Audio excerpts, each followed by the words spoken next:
3. దేవునికి నామము స్తోత్రాలు. మీ అందరికీ వందనాలు. సమయం ఇచ్చిన దేవునికి వందనాలు తెలియజేస్తున్నాను. వాక్య భాగంలోకి వెళ్ళి మత్తయి సువార్త 7వ అధ్యాయం 1-2 వచనాలు చదువుకున్నాం.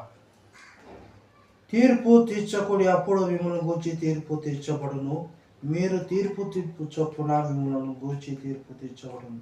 మీరు కొలత చొప్పున మిమ్మల్ని గూర్చి కొలవబడును. హల్లెలూయా. దేవుడికే మహిమ కలుగును గాక.